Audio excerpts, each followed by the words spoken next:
The creature lay dying in the sterile white corridor of Station Kepler 442. Its 6 legs splayed awkwardly across the cold metallic floor. Its bioluminescent patches, once vibrant shades of azure and violet, had faded to a sickly gray. The Zephyrian delegates stepped carefully around it, their elegant robes sweeping past without so much as a downward glance. "Disgusting," muttered Ambassador Thelxus, her translator rendering the Zephyrian clicks into perfect galactic standard. "Why hasn't maintenance disposed of it yet?"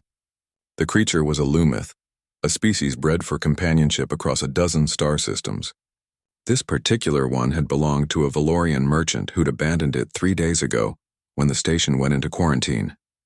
The merchant had simply left, along with most of the other non-essential personnel, leaving behind anything that might slow their escape. Dr. Sarah Chen had been watching the lumith for the past hour from the observation deck above. She'd seen at least 40 different species pass by the dying animal. Not one had stopped. "I'm going down there," she announced to her colleague. Dr. Okonkwo looked up from his microscope, surprise evident on his face. "Sarah, we're supposed to be analyzing the viral samples." "The quarantine will still be here when I get back," Sarah interrupted, already heading for the door. "That thing down there won't be." When she knelt beside the lumith, its remaining functional eye opened, a deep, sorrowful amber that seemed to hold more understanding than any animal had right to possess. Its breathing was shallow, labored. Sarah could see the creature's ribs through its translucent skin, could count each desperate heartbeat. She pulled out her communicator. "This is Dr. Chen. I need a medical team in Corridor 7B immediately." The station's AI responded with clinical efficiency. "Request denied. Resources are allocated to humanoid species only during quarantine.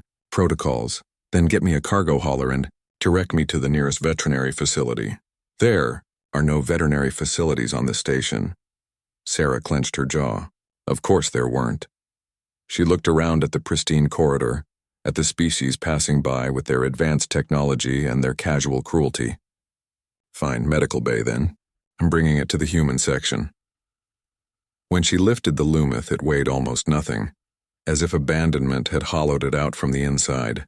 Its body temperature was dropping rapidly, and she could feel its heart fluttering against her chest like a trapped bird.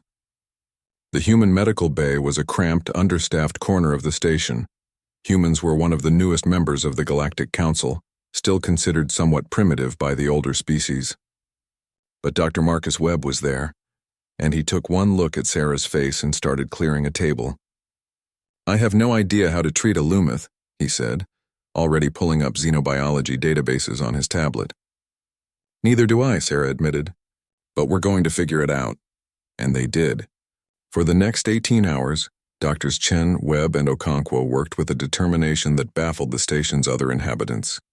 They jury-rigged IV solutions based on the lumith's biochemistry.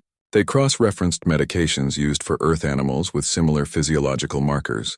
They took turns monitoring vitals, adjusting treatments, talking to the creature in soft, reassuring tones, even though they had no idea if it understood. Ambassador Thelxus visited their medical bay once, her disgust now mixed with genuine confusion. "Why?" she asked simply. "It's just a pet. They're bred in billions. This one has no owner, no purpose." Sarah looked up from where she was gently cleaning one of the lumith's wounds. "On Earth, we have a saying. The greatness of a nation and its moral progress can be judged by the way its animals are treated. We just extended that to include the whole galaxy." "Inefficient," the ambassador said. "Illogical." "Maybe," Marcus said, not looking up from his microscope. "But it's who we are." The lumith began to improve on the 3rd day. Its bioluminescent patches started to glow again, first a tentative flicker, then growing stronger. It began to eat tentatively at first, then with increasing enthusiasm. And when it looked at the humans caring for it, that amber eye held something that transcended species: gratitude, trust, connection. Word spread through the station. The peculiar humans who had stopped everything to save an abandoned pet became the subject of gossip, derision, and eventually, grudging respect. Some species thought them foolish. Others found their behavior inexplicable.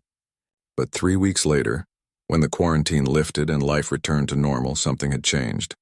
A Valorian doctor asked Sarah for advice on treating a sick service animal. A Zephyrian mechanic brought them an injured station cat, one of the human-introduced species, asking sheepishly if they might help.